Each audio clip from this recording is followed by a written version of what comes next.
오래전 1997년에 우리나라 국적 항공기인 대한항공 항공기가 미국 괌 공항에 착륙하다가 추락을 해서 탑승객 254명, 어마어마하게 많은 숫자의 탑승객들이 그 자리에서 다 사망하는 그런 큰 사건이 있었습니다.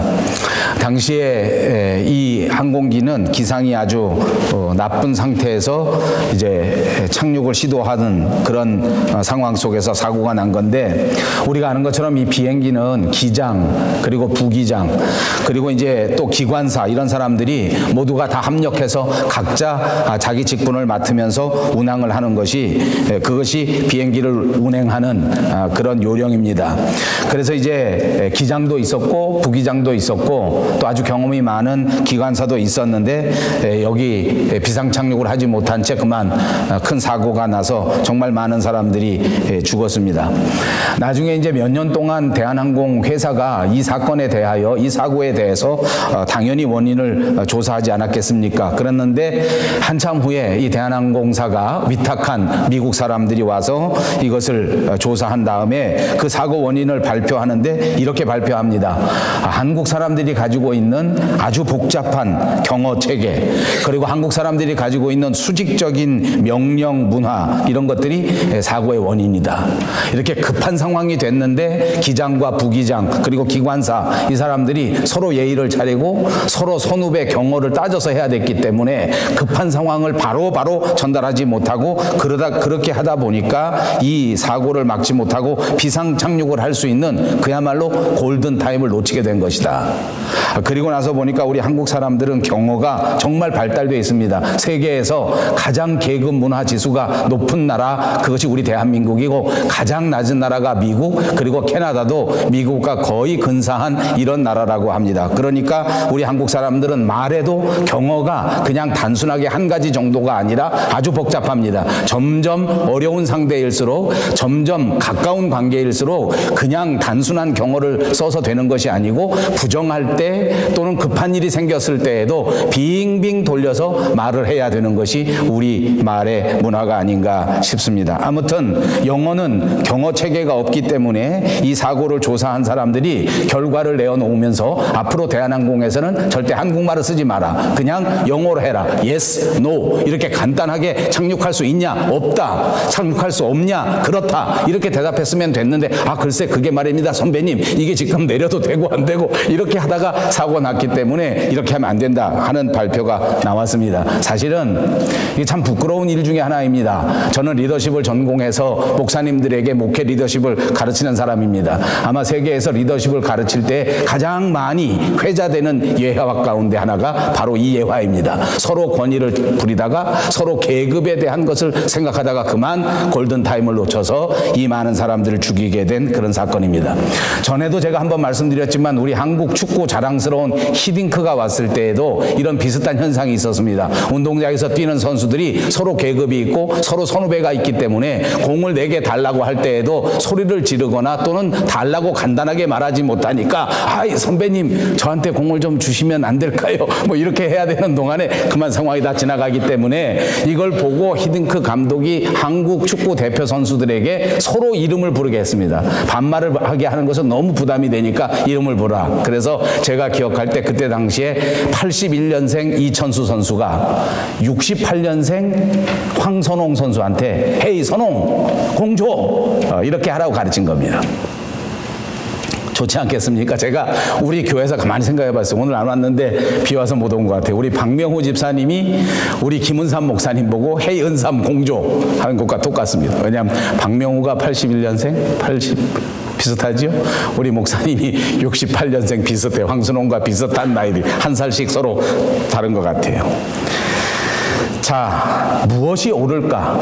어떤 것이 옳을까는 우리가 좀 생각해 볼 필요가 있습니다. 그럼에도 불구하고 제가 이 말씀을 드리는 것은 문화마다 그 자세, 그 기준, 그리고 판단을 하는 그 기준이 서로 다르다 하는 것을 제가 이야기하려고 하는 것입니다. 사람들마다 내세우는 기준이 다르고 사람들마다 생각하는 기준은 다를 수밖에 없는 것입니다. 우리 조국 한국에서는 학생들이 어린이들이 조용하면 어떻게 생각하냐 하면 대부분 모범생이라고 생각합니다. 그래서 사람이 사람이 좀 조용해야, 학생들 어린이들이 좀 조용해야 모범생이라고 칭찬합니다. 그러나 미국이나 캐나다에서는 아이들이 너무 조용하면 혹시 문제가 있는 것 아닌가 이렇게 생각한다고 합니다. 한국에서는 공부 시간에 너무 많이 선생님한테 질문을 하면 잘난 척한다고 왕따를 당합니다.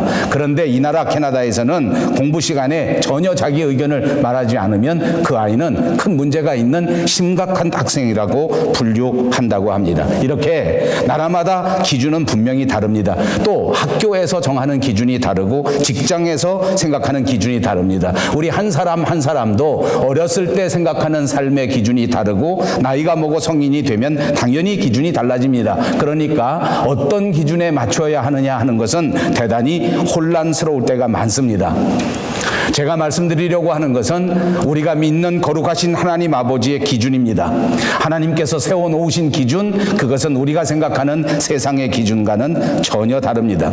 세상의 기준은 환경에 따라서 달라지고 세상의 기준은 세월에 따라서 달라지지만 하나님께서 우리에게 주신 하나님의 기준, 하나님의 말씀은 영원토록 변하지 않는 기준인 줄로 믿습니다. 우리 믿는 사람들이 가장 중요하게 생각해야 할 삶의 기준은 당연히 하나님의 말씀입니다. 그러므로 우리 하나님의 사람들이 어떻게 살아갈 것인가, 어떻게 판단할 것인가 하는 것은 당연히 하나님의 말씀을 따라서 하나님이 우리에게 주시는 그 말씀의 길, 진리의 길, 생명의 길로 걸어가야 될 줄로 믿습니다. 사랑하는 여러분, 우리 밴쿠버 영성교회 성도 여러분 모두가 하나님의 말씀을 기준으로 삼아서 하나님께서 우리에게 주신 영원한 생명의 길로 넉넉히 걸어가시는 여러분들 되시기를 주님의 이름으로 축복합니다. 로마서 12장 2절에 우리가 너무나 잘 아는 말씀이 있습니다. 너희는 이 세대를 본받지 말고 오직 마음을 새롭게 함으로 변화를 받아 하나님의 선하시고 기뻐하시고 온전하신 뜻이 무엇인지 분별하도록 하라. 그렇습니다. 하나님께서는 분명히 우리에게 기준을 주셨습니다. 하나님은 과연 어떤 기준을 가지고 우리를 보시는 것입니까? 오늘은 이 하나님의 말씀을 생각하면서 주의 종이 가져야 할 기준, 그리고 주의 종이 견지해야 할 자세를 생각하면서 은혜를 받기를 바라는 것입니다. 오늘 본문 22절을 보십시오. 이제 이 말씀은 계속해서 사도 바울이 젊은 목회자 디모데에게 에베소 교회를 상대로 목회할 때에 어떤 자세로 어떤 기준으로 목회해야 하는가 하는 것을 계속해서 말씀하는 것입니다. 22절에는 또한 너는 청년의 정력을 피하고 주를 깨끗한 마음으로 부르는 자들과 함께 의와 믿음과 사랑과 화평을 따르라 이렇게 말씀하십니다. 당시 디모데는 젊은 목회자였습니다. 청년의 시기였단 말입니다. 여러분, 청년의 시기는 정말 왕성한 활동을 하는 때를 가리켜 청년의 때라고 합니다. 이때에는 육체적 욕망이 아주 활활 타오르는 때입니다. 이 육체적 욕망 때문에 오히려 정신적으로도 크게 스트레스를 받고 시달릴 수밖에 없는 때입니다. 유혹은 멀리 떨어져 있지 않습니다. 순간마다 때마다 유혹이 찾아온단 말입니다. 타락의 덫도 순간마다 때마다 도처에 널려 있습니다. 젊음에 한 번쯤 잘못해보지 않고 한 번쯤 쾌락에 몸을 맡기지 않은 그런 사람이 없을 정도입니다. 아니, 없던 사람들도 한 번쯤은 죄에 빠지고 싶고 한 번쯤은 쾌락에 자기 몸을 던지고 싶은 충동이 생겨지는 때, 그때란 말입니다. 여러분, 정욕이라는 것이 무엇인지 압니까? 당연한 욕구, 이런 것을 말하는 것이 아닙니다. 무언가 나쁜 의미를 가지고 있지 않습니까? 그러니까 정욕이라고 하는 것은 금지된 것을 갈망하는 욕구를 가르치는 것입니다. 하면은 안 되는 것인데 그것을 원하는 그런 욕구를 가르쳐 정욕이라 그렇게 말합니다. 육체적인 쾌락을 추구하는 그런 심리적인 반응을 가르쳐 그것을 정욕이라고 하는 것입니다. 정욕은 죄를 가까이 하고 죄를 즐기려고 하는 마음의 자세를 가리키는 것입니다. 여기 하나님은 이 정욕에 대하여 피하라고 가르쳐 주셨습니다. 우리 한국의 사람들이 잘 아는 것처럼 피하는 것은 무엇입니까? 36개 출행랑입니다. 도망가는 것입니다. 뒤도 바라보지 않고 도망가 버리는 것입니다. 달아나 버리는 것입니다. 그것이 오늘 하나님께서 우리에게 주신 주의 종의 자세의 기준입니다. 정욕에 대해서는 무조건 피하는 길밖에 없다. 정욕에 대해서는 무조건 36개 출행랑을 치는 길밖에 없다. 우리가 아는 것처럼 구약 성경 하와는 선악과가 주렁주렁 달려져 있는 그 금단의 나무 근처에 절대 가지 말았어야 했습니다. 무조건 피해야 됐었습니다. 무조건 도망갔다고 하면 그는 범죄에서 벗어날 수 있었을 것입니다. 그렇습니다. 당연히 오늘 우리도 죄악된 환경 가운데에는 무조건 도망가는 것이, 얼씬도 하지 않는 것이 지혜인 줄로 믿습니다. 사랑하는 젊은이 여러분, 절대로 여러분의 환경 가운데 죄 지을 수 있는 환경과 가까이 하지 마시고, 타락할 수 있는 환경에는 무조건 피해갈 수 있는 여러분들이 꼭 되시기를 바랍니다. 그렇습니다. 그러므로 주의 종의 자세 가운데 가장 중요한 것은 환경을 다스리는 것입니다. 내 주변을 다스리는 것입니다. 내가 가능한 한 유혹에 빠지지 않도록, 내가 가능한 한 잘못한 일에 빠지지 않도록 정욕에서 멀리 도망가시기를 바랍니다. 오직 깨끗한 마음으로 의와 믿음과 사랑과 화평을 쫓아가는 삶이 그리스도인의 삶이요, 하나님께서 우리에게 주신 삶의 기준인 것을 기억하시기를 바랍니다. 그렇습니다. 한 걸음 더 나가서 청년의 정욕을 피하라는 이 말은 단순히 이렇게 우리 마음속에 일어나는 육체적인 정욕을 다스리라는 뜻만은 아닐 것입니다. 이 말의 깊은 뜻은 청년 시기에 빠질 수 있는 미성숙함에 대하여 이것도 잘 제어해야 한다고 말씀해 주시는 것입니다. 그렇습니다. 청년 시기에는 성숙하지 못하기 때문에 잘못한 판단을 할 수 있는데 이런 것을 조심하라는 말입니다. 청년의 때에는 잘못 생각하고 청년의 때에는 짧게 생각해서 때로 잘못할 수 있기 때문에 이것을 피해야 된다. 그렇습니다. 이것을 피하기 위하여 하나님께서 우리에게 가르쳐 주신 결정적인 비법이 있습니다. 그것이 오늘 말씀입니다. 주를 깨끗한 마음으로 부르는 자들과 함께 의와 믿음과 사랑과 화평을 따르라는 비결인 것입니다. 주를 깨끗한 마음으로 부르는 자, 어떤 사람이겠습니까?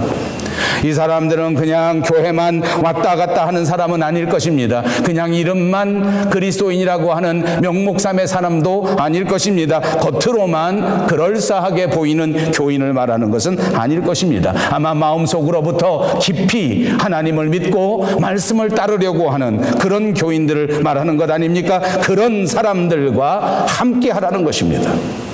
그런 사람들과 함께 의를 따르고 믿음을 따르고 사랑을 따르고 화평을 따를 때 이 미성숙함에서 벗어날 수 있고 이 잘못된 정욕에서 빠져나갈 수 있고 하나님께서 기뻐하시는 거룩한 종, 성숙한 제자가 될 수 있다고 가르쳐 주시는 것입니다.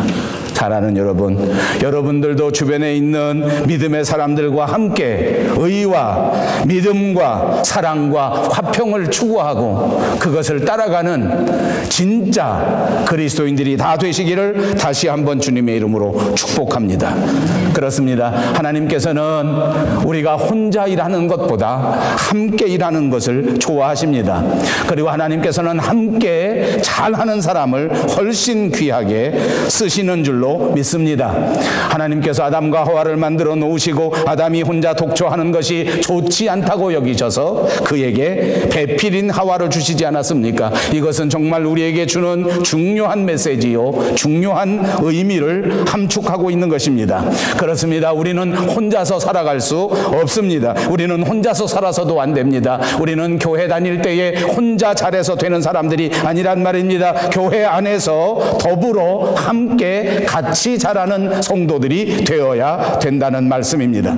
그렇습니다. 하나님 앞에 크게 쓰임받은 성도들을 보십시오. 우리의 믿음의 선배들 어느 한 사람도 혼자 일하지 않았습니다. 누구나 함께 동력한 사람들이었습니다. 구약 성경에 나오는 위대한 지도자 여호수아에게는 언제나 함께 일하는 갈렙이라고 하는 동료가 있었습니다. 다윗에게는 목숨마저도 나눌 수 있는 그 가장 가까운 믿음의 친구 조나단이 있었습니다.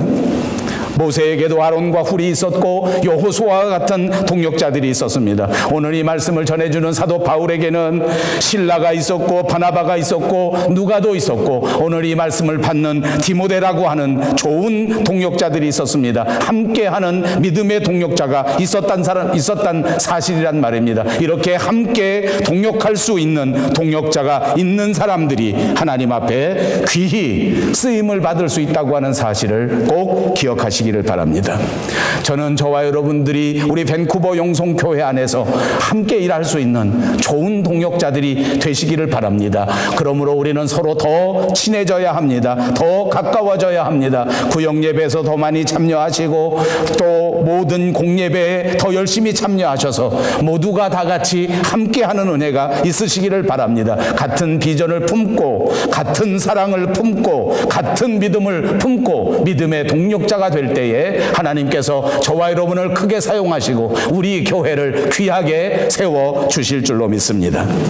의를 따르고 믿음을 따르고 사랑과 화평을 따르라는 말은 정말 강조해서 하는 말입니다. 따르라는 말은 무엇입니까? 간절한 마음으로 열심히 최선을 다하여 참고 나가라는 말입니다. 그것이 따라가는 사람의 자세란 말입니다. 조금만 어려우면 참지 못하는 것은 따르는 자세가 아닙니다.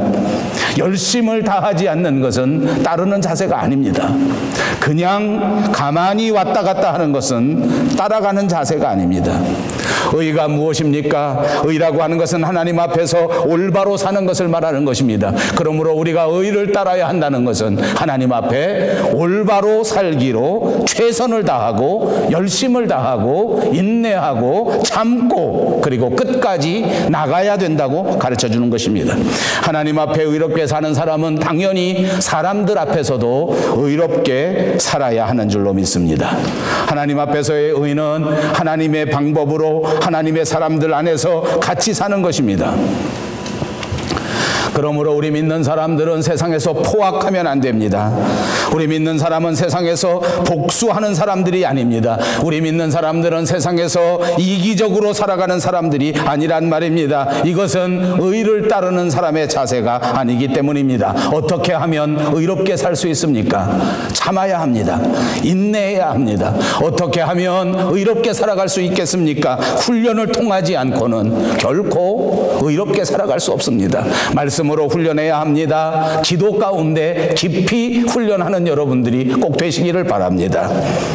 믿음도 그렇습니다. 우리가 분명히 따라가야 하는 것입니다. 분명히 믿음을 추구하는 사람들이 되어야 합니다. 왜냐하면 우리 그리스도인들에게 믿음이 없다면 그것은 아무것도 아니기 때문입니다. 믿음이 없이는 성도의 인격이 형성되지 않습니다. 믿음이 없이는 하나님을 결단코 기쁘시게 할 수 없습니다. 믿음이 있어야 구원을 받고 믿음이 있어야 성화를 이루고 믿음이 있어야 그 인격이 하나님 보시기에 아름다운 인격으로 변화되게 되고 믿음이 있어야 그 기도도 하나님께서 들어주시고 믿음으로 기도해야 하나님이 응답해 주시고 믿음으로 살아야 이 세상을 극복하고 승리하게 되는 줄로 믿습니다. 사랑하는 여러분, 믿음을 갖고 사십시오. 그리고 반드시 세상을 극복하고 이기고 승리하는 자랑스러운 그리스도인들이 꼭 되시기를 바랍니다. 그렇습니다. 저와 여러분에게는 믿음이 최고입니다. 믿음을 포기하면 안 됩니다. 믿음이 우리의 삶의 근거요, 믿음이 우리의 삶의 기준이요, 믿음이 우리 인생의 진리인 것입니다. 그러므로 오늘 이 말씀을 묵상하시면서 우리 마음속에 다시 한번 결심합시다. 나는 믿음으로 살리라. 여러분 입으로 한번 해보십시오. 나는 믿음으로 살겠습니다. 이 믿음도 저절로 생겨지는 것이 아닙니다. 철저하게 훈련해야 합니다. 날마다 믿음을 훈련하십시다. 날마다 믿음으로 살아가는 삶을 살아가서 하나님을 기쁘시게 하시기를 바랍니다. 또 말씀합니다. 사랑을 따르라는 것입니다. 사랑이 무엇입니까? 먼저 관심을 갖는 것입니다. 사랑이 무엇입니까? 그 상대방이 잘 되도록 원하는 것입니다. 그런데 우리 사람들이 나를 사랑하는 사람을 사랑하는 것은 그래도 가능합니다. 나를 사랑해 주니까, 나를 좋아해 주니까 그 사람을 사랑하는 건 그런 대로 할 수 있다 그 말입니다. 그런데 나를 사랑하지도 않고 도무지 나를 알아주지도 않는 사람들, 그리고 정말 사랑할 수 없다고 생각되는 사람들을 사랑하는 것은 결코 쉽지가 않습니다. 그러나 오늘 우리 하나님께서는 우리에게 원하시는 바가 있어서 이 사랑을 따르라고 말씀하지 않습니까? 이 사랑을 따르라고 하는 것은 참고 인내하면서 사랑할 수 없는 사람들조차도 사랑하라는 말씀인 줄로 믿습니다. 사랑이 가지 않는 사람도 사랑해야 합니다. 예수 잘 믿는 사람만 사랑하는 것이 아니라 교회 밖에 있는 사람도 사랑해야 된다는 말인 줄로 믿습니다. 이 사랑을 위해서 우리가 또 해야 할 일이 있습니다. 그것도 인내하는 일입니다. 사랑하기 위해서는 참아야 된단 말입니다. 사랑하는 여러분, 정말 사랑하기 위해서는 꾹 참아야 합니다. 남편이 아내를 사랑할 때도 꾹 참으시기를 바랍니다. 아내가 남편을 사랑할 때도 꾹 참으시기를 바랍니다. 이럴 때는 아내를 하시는 겁니다. 부모가 자식을 사랑할 때 꾹 참지 않으면 사랑을 하지 못합니다. 그리고 사랑도 훈련이 필요하다고 하는 사실을, 노력이 필요하다고 하는 사실을 기억하십시오. 그래서 이왕 그리스도인이 되고 이왕 밴쿠버까지 이민 와서 밴쿠버 영성교회를 다니는데, 우리 교회 다니는 동안 정말 사랑하는 사람이 되었다. 하나님 앞에 갔을 때 사랑하고 하나님 앞에 섰다라고 하는 그 귀한 자리에 한 사람도 낙오하지 마시고 다 같이 들어가시길 바랍니다.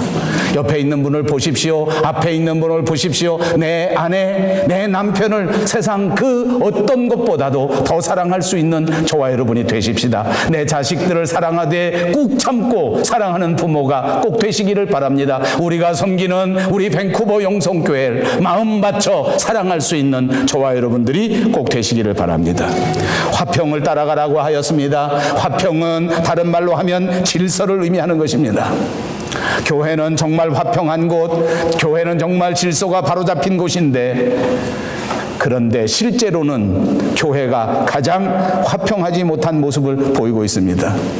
우리가 예수 믿는 사람들을 만나면 더더욱 공동체 의식을 갖고 세상 사람들보다 훨씬 더 가깝고 훨씬 더 사랑할 수 있는 것이 우리의 이론입니다. 다 그럴 것 같지 않습니까?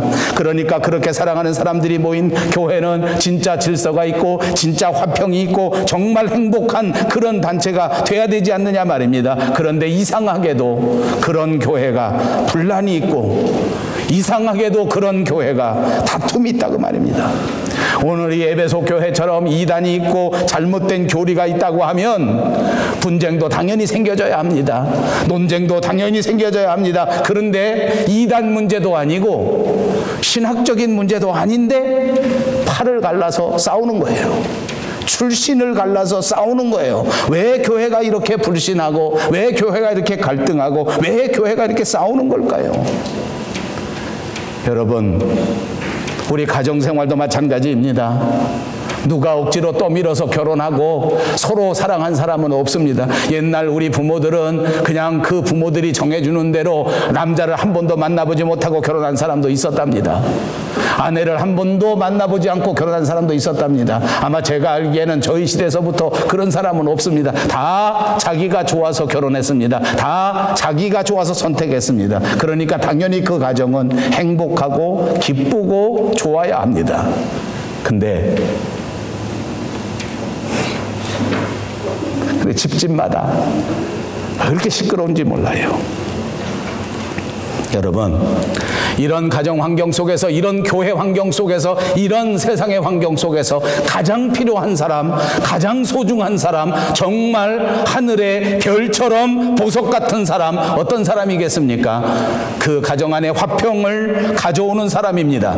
그 교회 안에 화평을 가져오는 사람입니다. 오늘 예배하는 여러분, 여러분이 속한 교회에서, 여러분이 속한 가정에서 정말 화평을 이루어낼 수 있는 보석같이 아름다운 사람 되시기를 주님의 이름으로 축복합니다.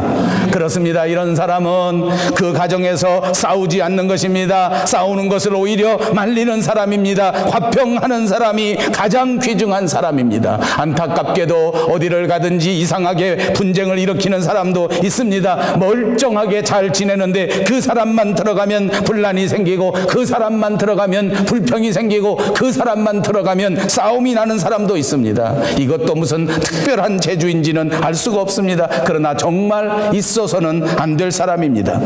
그런가 하면 반대로 분쟁과 다툼이 있는 곳에, 긴장이 있는 곳에, 미움이 있는 곳에 이 모든 미움, 다툼, 시기, 질투를 다 싸매버리고 모든 사람들 앞에 희생함으로 그 사람들을 서로 화해시키고 서로 사랑하게 만드는 사람도 있단 말입니다. 이왕이면 우리는 그런 사람이 되자는 것입니다. 꼭 그런 사람 되시기를 다시 한번 주님의 이름으로 축복합니다.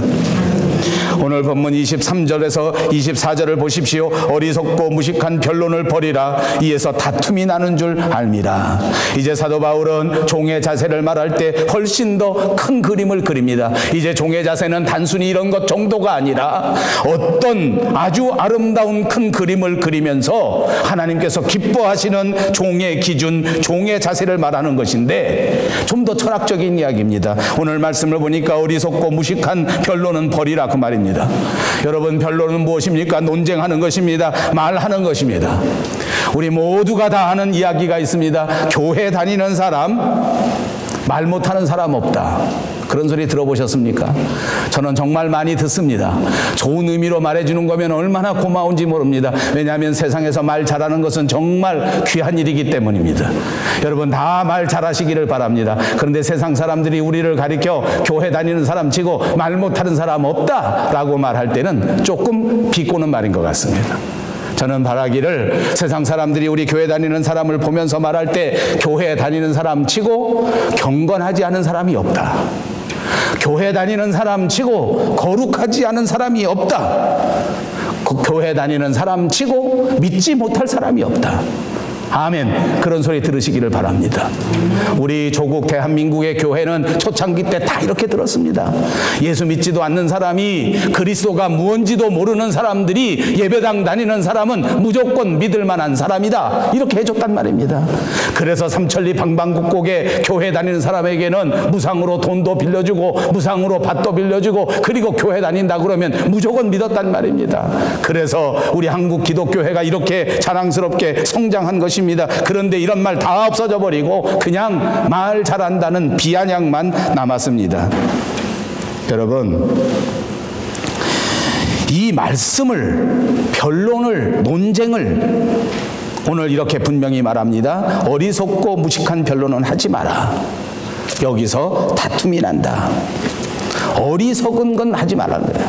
말 잘하는 건 좋은데 말을 어리석게 해서는 안 돼. 어리석은 변론은 피하라. 어리석은 논쟁은 피하라. 내가 만약 논쟁을 통해서 그 사람을 이긴다고 할지라도 거기 성령의 역사는 없다 그 말입니다. 거기 변화의 역사가 없다 그 말입니다.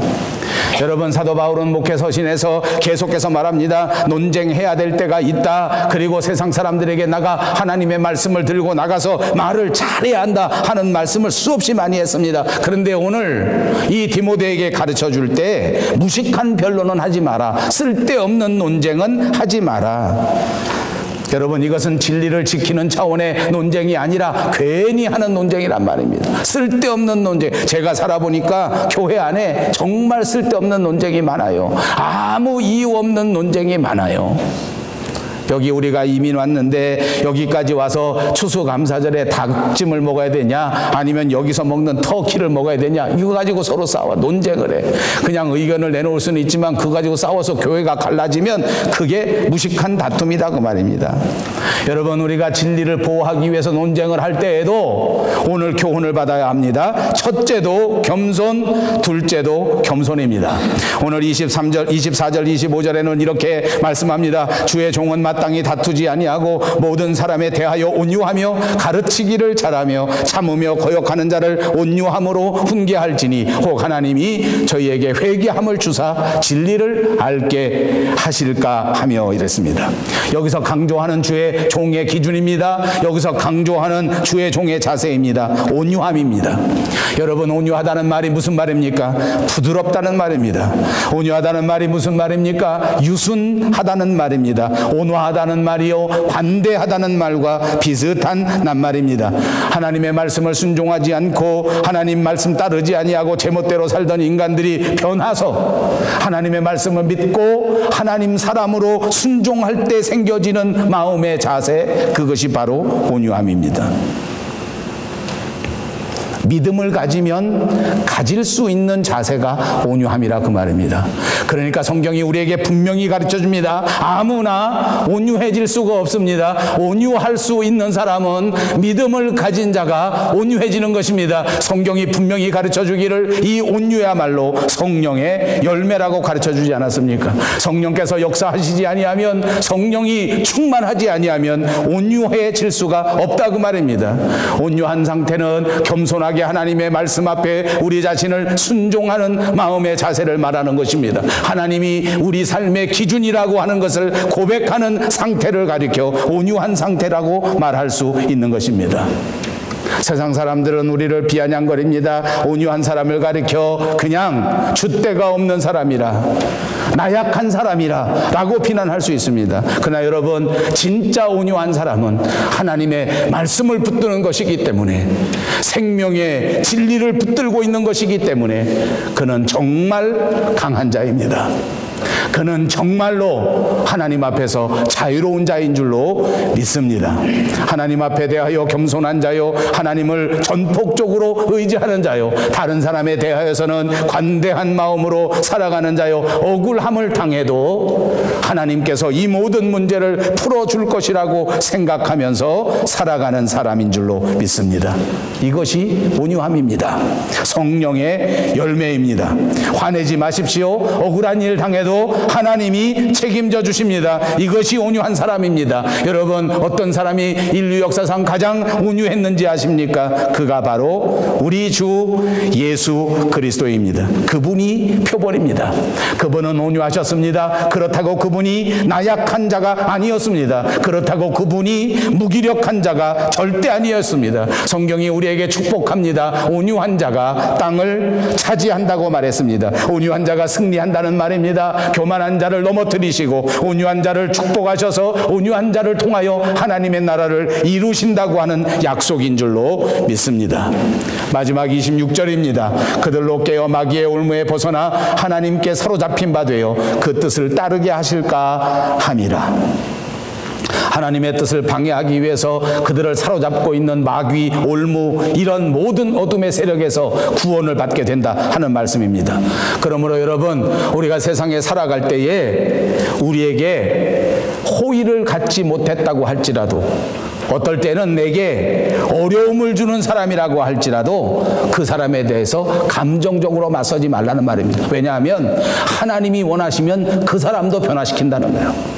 하나님이 함께 하시면 그 사람도 변화돼서 하나님 섬기는 우리의 형제가 된다 그 말입니다. 이것이 주의 종이 가져야 할 가장 중요한 자세라고 여기 지금 이렇게 강조하는 것입니다. 여러분, 세상의 삶의 기준은 다 따로 있는 것입니다. 아까 제가 말씀드렸습니다. 축구장에서는 축구 잘하면 되는 것이기 때문에 박지성과 황선홍이 서로 반말을 해도 괜찮습니다. 비행기 타고 가는 기장과 부기장은 한국말 쓰지 않고 영어만 쓰면서 서로 소통하면 됩니다. 그러나 여러분, 우리 교회 안에서 장로님과 집사님이 서로 이름 부르면 되겠습니까? 그건 아닙니다. 그렇게 해서는 안 됩니다. 교회 안에서 엄마와 자식이 서로 반말하면 되겠습니까? 그건 아닙니다. 그렇게 하라는 것이 아닙니다. 우리는 하나님의 사람으로서 하나님의 기준이 있다는 거예요. 주의 종의 자세, 주의 종의 기준은 뭐냐? 우리 그리스도 안에서 형제된 사람들을 관심을 갖고 사랑하는 것뿐만 아니라 우리 바깥에 있는 사람, 나와 아무 상관이 없는 사람에게도 관심을 가져야 한다는 것입니다.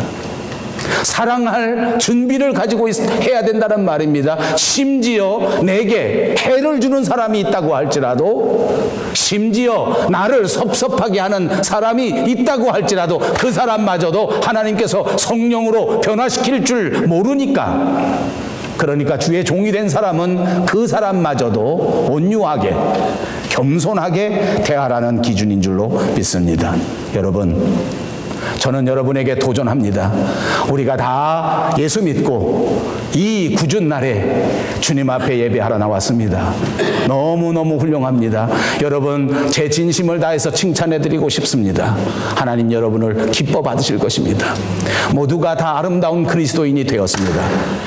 그러나 여기에 만족할 것이 아닙니다. 이 약독한 날씨를 극복한 것처럼 이 세상에 우리를 넘어뜨리려고 하는 우는 사자와 같은 마귀 사탄을 이겨야 하지 않겠습니까?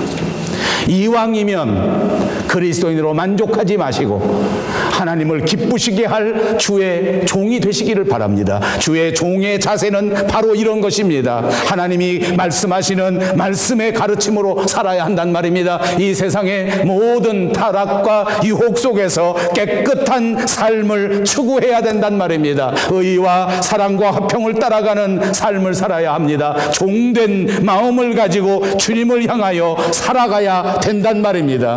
오늘날 천국과 같은 그런 모습을 보여야 될 교회가 성숙하지 못한 그리스도인들 때문에 다툼이 생겨지고 상처가 생겨졌을 때에 우리는 주의 종이 되어 이 상처를 싸매고 이 아픔을 싸매고 이 가정 위에, 이 교회 위에 화평과 평화를 전할 수 있는 진정한 주의 종이 되어야 한단 말입니다.